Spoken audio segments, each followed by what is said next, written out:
Good afternoon. Today's ride is a little bit different because I'm doing a little off-road adventure on an e-bike.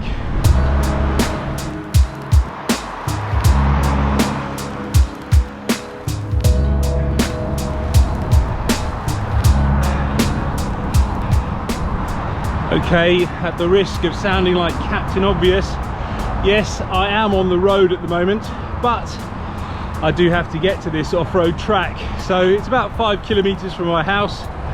We'll do these little roads, and then we'll do a cycle path, and then we should be on the actual gravel track fairly soon.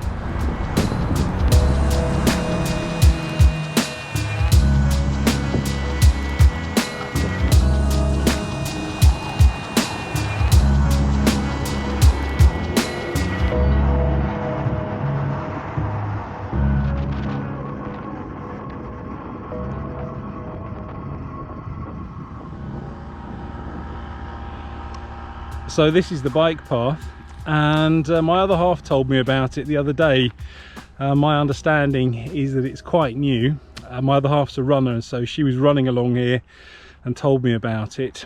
I'm not 100% sure where it goes, but according to the sign just here, it goes to the Queen Elizabeth Country Park, which is quite a big mountain bike area. I've done an off-road trail there once on another e-bike, but I'll be very interested to see where this one goes.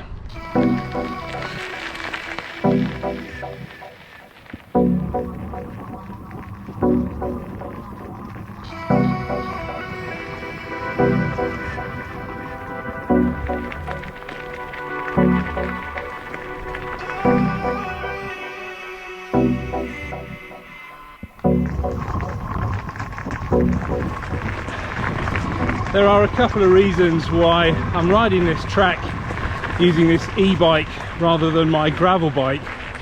Now, the first main one is obviously to actually test out this e-bike, and the second one is to kind of test myself.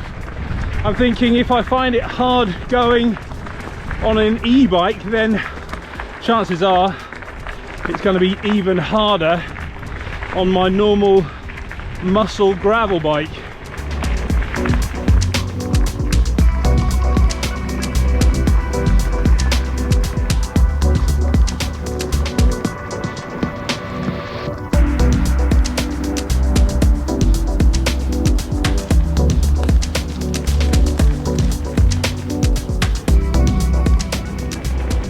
Looks like I'm in the country park proper now, and I have to say that I'm not overly disappointed at getting off that gravel track because, yeah, I'm not the world's most proficient gravel rider, off-road cyclist, and while I'm in no doubt that that track was fairly easy as gravel tracks go, yeah, I was finding it a little bit tricky going and just holding onto the bike, if I'm honest.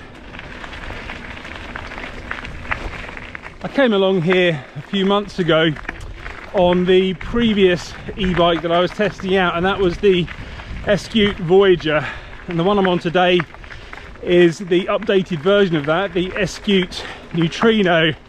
I'll tell you a little bit about that later on, but at the moment I'm just following the track that I did a few months ago, and yeah, it was hard enough on that e-bike, so I don't think I'll ever manage it on a normal muscle bike.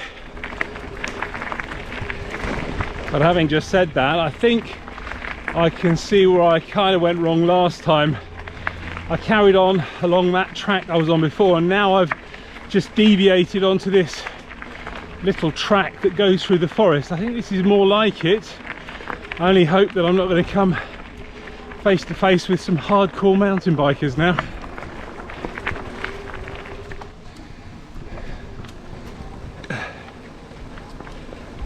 Well, this is all very nice and pleasant now that I'm on this kind of chalky dirt track. It's on the flat here and slightly downhill, so I'm just on Leonardo power at the moment, but on the slight climbs I'm having to use level 3 of the power of this bike. It's got 5 levels, and on the steep stuff I'm having to put it onto the top level 5 and go down to the lowest gear at the back. It's got 7 Shimano gears at the bottom there, so yeah, as you can imagine, some of those climbs are pretty steep.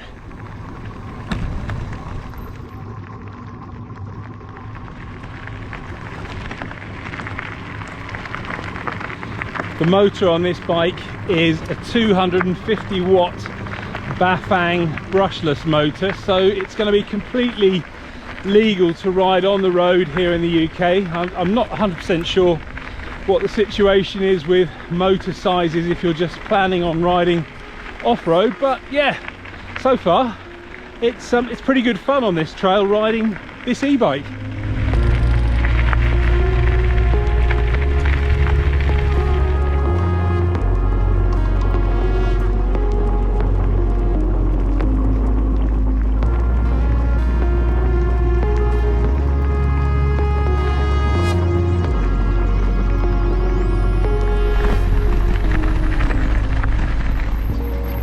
With all the pine trees and everything, I imagine this is what it must be like riding in the wilds of Canada somewhere. Extraordinary to believe that I'm less than 10 kilometers from my front door. I knew the park was here, but I never had any idea that any of this existed.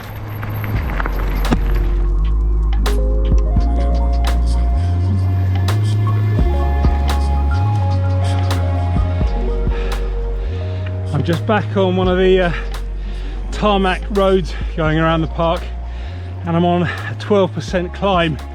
I've got the motor on level 2 and I'm in my lowest gear, and okay, it's getting me up here. It is giving me quite a workout, although if I wanted an easier ride I could put it up to level 5, but yeah, although the motor's doing a great job now it's cut in, it did take a little while for the motor to engage.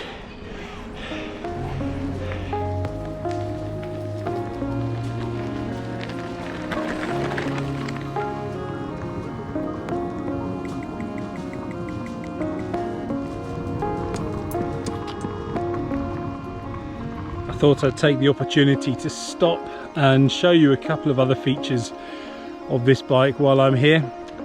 One of the things I really like about the bike is this really cool digital display on the stem here. As you can see up here, it shows you the power level of the motor, shows you the speed that you're doing, shows you whether the lights are on, and it shows you the battery power level. One of the disadvantages though is that this is where you change the power setting, and you just scroll through 1, 2, 3, 4, 5, power off, power back on to level 1, and that's really inconvenient if you're riding along and you need to change power levels. You have to take your hands off the handlebars and change the power levels. So hopefully they can upgrade that with a firmware and then give you some sort of remote control that can go on the handlebars. As you can imagine, regardless of what cycling you're going to be doing, you will be needing some good stopping power, and as you can see, this comes with some cable disc brakes, and if you're going off-road and riding over bumpy trails, it's even got some front shock absorbers. The bike itself weighs about 25 kilos and it's got a rather large kind of feel to it. I think I preferred the last version, as that was slightly smaller and it was slightly easier to get on and get off. This one just feels a little bit big and a little bit bulky.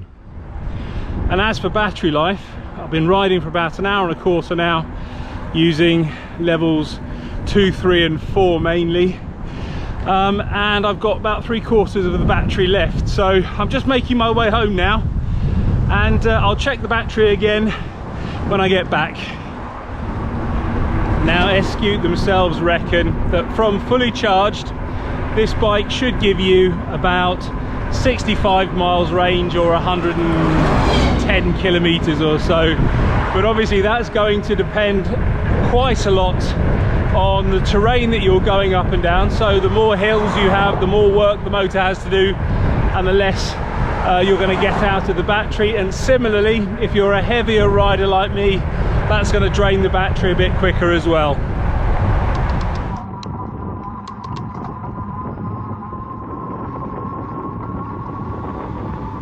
Well, there we go, that's me home now, and I've done 25 kilometers of cycling over an hour and a half, and the battery is still 3/4 full, so that's pretty good. So what sort of person's going to want to use this bike? Well, I suppose anybody that wants to ride a bike and needs a little bit of extra assistance. The bike's pretty good off-road, as we've seen, and I would imagine it's pretty good on-road as well, although it might be a little heavier than a regular road bike, but you know, you do have the various motor levels of assist to kind of offset that. So yeah, not a bad bike all round. Thanks for watching, and I'll see you on the next one.